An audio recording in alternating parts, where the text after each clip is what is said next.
సమాజ సేవ చేయాలంటే మనసులో నిజంగా ఆ పట్టుదల ఉండాలి. దానికి డబ్బుతో వయసుతో సంబంధం లేదు అని నిరూపించారు 74 ఏళ్ల అనురాధ కులకర్ణి. ఈమె నిజమైన సేవకురాలు.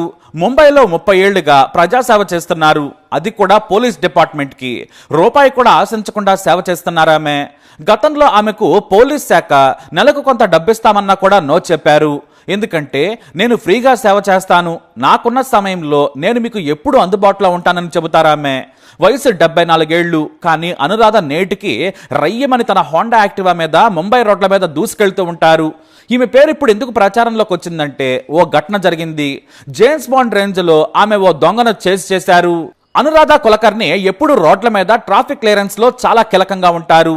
ఎవరికైనా ఎమర్జెన్సీ సేవలు అవసరమైనా కూడా ఆమె శాంటాక్రూజ్ ఏరియాలో అందుబాటులో ఉంటారు.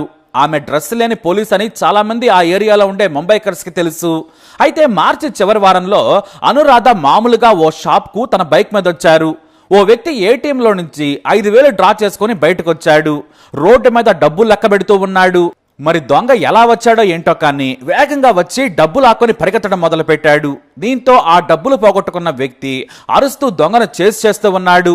ఆ పక్కనే ఉన్న అనురాధ చూశారు. అంతే, వెంటనే లోకల్ పోలీసులకు కాల్ చేసేశారు. ఆ తర్వాత హెల్మెట్ లో ఫోన్ పెట్టుకుని బైక్ మీద చేయటం మొదలు పెట్టారు. ఆ వయసులో కూడా ఆమె స్పీడ్ గా డ్రైవ్ చేయటం మొదలు పెట్టారు. అయితే దొంగ పక్కనే ఉన్న ఓ కాలనీలోకి ప్రవేశించాడు. ఆ కాలనీ దాటి మెయిన్ రోడ్డు మీదకి వెళ్లాలంటే 2 దారులున్నాయి. దీంతో పోలీసులను 2 వైపు రమ్మని చెప్పారు. ఆమె చెప్పినట్టుగానే ఆ 2 కానిస్టేబుల్స్ వీధి చివరిలో కాపు కాశారు. అనురాధ చెప్పిన దొంగ ఆనవాళ్ల సాయంతో మెరుపు వేగంతో పట్టుకున్నారు. ఈలోపు వెనకాలే అనురాధ కూడా వేగంగా వచ్చేశారు. దీంతో దొంగను తీసుకుని పోలీస్ స్టేషన్ కు తీసుకెళ్లారు పోలీసులు. ఆమె మాత్రం డబ్బు పోగొట్టుకున్న వ్యక్తి కోసం వెనక్కి వెళ్లి ఆమె తన బైక్ మీద స్టేషన్ కు తీసుకొచ్చారు. అక్కడ ఎస్ఐకి ఇతర అధికారులకు చెప్పి ఆ 5,000 రూపాయలను అక్కడికక్కడే ఇప్పించారు ఆమె. ఇక ఆ వ్యక్తి అనురాధకు కృతజ్ఞతలు చెప్పారు. ఇది మాత్రమే కాదు, సరిగ్గా 6 నెలల క్రితం ఓ వాచ్మ్యాన్ తాను కాపలా కాస్తున్న ఇంటి ముందు నిలబడ్డాడు. యథాలాపంగా రీల్స్ గీకేస్తూ ఉన్నాడు. రీల్స్ మైకంలో ఉండిపోయాడు. కానీ దొంగ బైక్ మీద వస్తూ వాచ్మెన్ ఫోన్ లాక్కొని పారిపోయాడు. దీంతో అతను లబో దిబోమంటూ జుహూ పోలీసులకు ఫిర్యాదు చేశాడు. ఈ ప్రాంతంలోనే బాలీవుడ్ సెలబ్రిటీల ఇళ్లు, పొలిటికల్ లీడర్స్ ఇళ్లు ఉంటాయి. దీంతో పోలీసులు సీసీటీవీ కెమెరాలో చూశారు. క్రైమ్ బ్రాంచ్ కూడా ఈ కేసుపై ఎంక్వైరీ చేసింది. కానీ దొరకలేదు. ఓ నెల తర్వాత ఓ క్లూ దొరికింది. ఆ దొంగ గతంలో స్వేపర్ గా పనిచేశాడు. కొద్ది రోజులు ఓ కాంట్రాక్టర్ కింద కూడా పనిచేసినట్లు తెలిసింది. కానీ అతని ఫోన్ నంబర్ కూడా పోలీసులకు చెక్కలేదు. దీంతో పోలీసులు అనురాధను సంప్రదించారు. ఆ దొంగను పట్టుకునేందుకు సాయం చేయాలని కోరారు. ఇక అనురాధ ఏకంగా సీక్రెట్ గా ఆపరేషన్ మొదలు పెట్టారు. ఉదయం 4 గంటలకే నిద్రలేచి వాకింగ్ పేరుతో వీధుల్లో తిరిగేవారు. స్వేపర్స్ తో పరిచయం పెంచుకుని మాట్లాడేవారు. అలా ఆ దొంగ ఉన్న సీసీటీవీ ఫుటేజ్ ను చూపిస్తూ ప్రశ్నించగా ఓ వారం తర్వాత పక్కా అడ్రస్ దొరికింది. దీంతో వెంటనే జుహూ పోలీసులకు సమాచారం ఇచ్చారామె. ఆ తర్వాత ఆ దొంగ అద్దెకుంటున్న ఓ స్లమ్ లోని ఇంటిపై రైడ్ చేశారు పోలీసులు. అంతే, దొంగ దొరికేశాడు. ఆ విషయంలో ఆమెకు 10,000 రూపాయల నగదు పారితోషికం కూడా ఇచ్చారు. కానీ ఆమె ఆ డబ్బును తీసుకున్నా కూడా తనకు సాయం చేసిన ఓ స్వేపర్ కు 5,000 రూపాయలను బహుమతిగా ఇచ్చారు. ఎందుకంటే నేను నిజాయితీగా కష్టపడ్డా కూడా ఓ పేద మహిళ నిజాయితీగా దొంగను పట్టించిందని తన మంచి మనసు చాటుకున్నారు ఆమె. ఇవే కాదు, అంతకుముందు సరిగ్గా ఓ 4 రోజుల క్రితం ఆమె యథావిధిగా శాంటాక్రూజ్ బిజీ సెంటర్ లో ట్రాఫిక్ విధులు నిర్వహిస్తున్నారు. అప్పుడే ఓ బైకర్ వేగంగా వచ్చి సిగ్నల్ దగ్గర జారిపడ్డాడు. అతని మీదుగా ట్రక్ వెళ్ళింది. ఆ బైకర్ అక్కడికక్కడే చనిపోయాడు. దీంతో జనం ట్రక్ డ్రైవర్ ను కిందికి లాగి చితకబాదుతున్నారు. ఇంతలో ఆమె వేగంగా వెళ్లి ఆ డ్రైవర్ ను కాపాడారు. అతని తప్పు లేదు. బైకర్ జారిపడ్డాడు. వెనుక వీలు కిందకు వెళ్లిపోయాడు. డ్రైవర్ ను కొడితే మీ మీద పోలీస్ కేసు పెడతామని ఆమె ఆ ట్రక్ డ్రైవర్ ను రక్షించారు. ఇంతలో ఆమె సమాచారం ఇవ్వగానే వచ్చిన పోలీసులు ఆ ట్రక్ డ్రైవర్ ను తీసుకెళ్లారు. ఈ కేసులో ఆమె ప్రత్యక్ష సాక్షిగా నిలబడి కోర్టుకు హాజరై సాక్ష్యం కూడా చెప్పారు. సీసీటీవీ ఫుటేజ్ సాక్ష్యం కూడా ఉంది. దీంతో ఆ ట్రక్ డ్రైవర్ ఫ్యామిలీ మొత్తం ఆమె కాళ్ల మీద పడ్డారు. మీరు లేకుంటే నేను జైలుకి వెళ్లేవాడినంటూ కృతజ్ఞతలు చెప్పారు.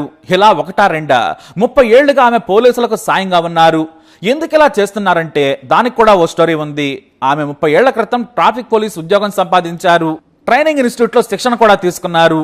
ట్రాఫిక్ కానిస్టేబుల్ గా డ్యూటీలో జాయిన్ అయ్యే రోజే ఆమెకెందుకో యూనిఫామ్ వేసుకోవాలనిపించలేదు. ఈ జాబ్ నాకు సూట్ కాదేమో అనుకున్నారు.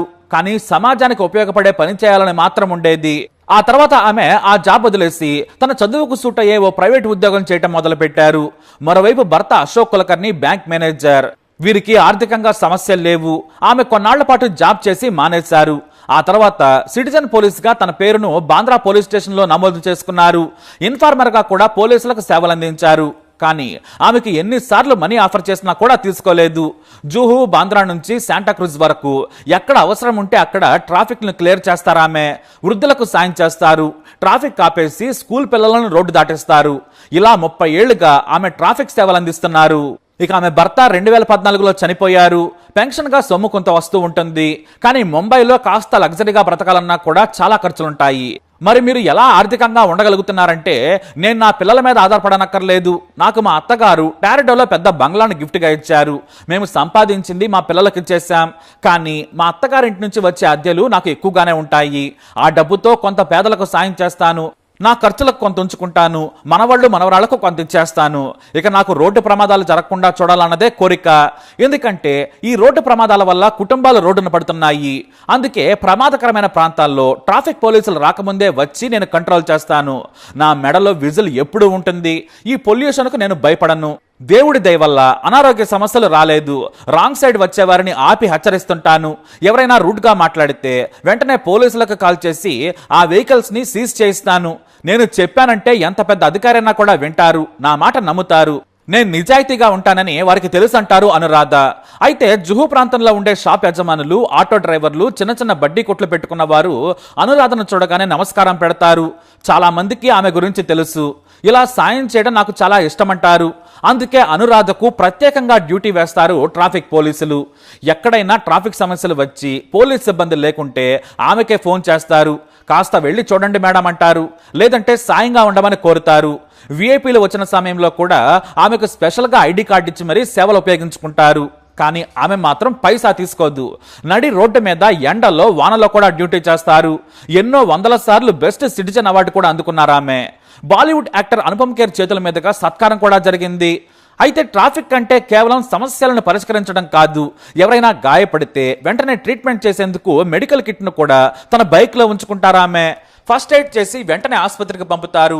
గాయాలకు కట్లు కూడా వేసేస్తుంటారు. ప్రభుత్వ ఆసుపత్రుల్లో పేదలకు ఉచితంగా ట్రీట్మెంట్ చేసేందుకు తానే దగ్గరలోని ఆసుపత్రికి ఫోన్ చేసి ఫలానా వ్యక్తి వస్తున్నాడు, వేగంగా ట్రీట్మెంట్ చేయమని చెబుతారామె. దీంతో పోలీసులు కూడా ఆమెను ప్రత్యేకంగా గౌరవిస్తారు. గుడ్ మార్నింగ్ మేడం అంటూ ఐపీఎస్ అధికారుల నుంచి కింది స్థాయి వరకు అందరూ సెల్యూట్ చేస్తారు. ఎందుకంటే ఏమీ ఆశించకుండా సమాజానికి సేవ చేస్తున్నారు ఆమె. ఎంతో మందికి అనురాధ కులకర్ణి స్ఫూర్తినిస్తున్నారు. మనం కూడా ఆమెకు సెల్యూట్ చేద్దాం.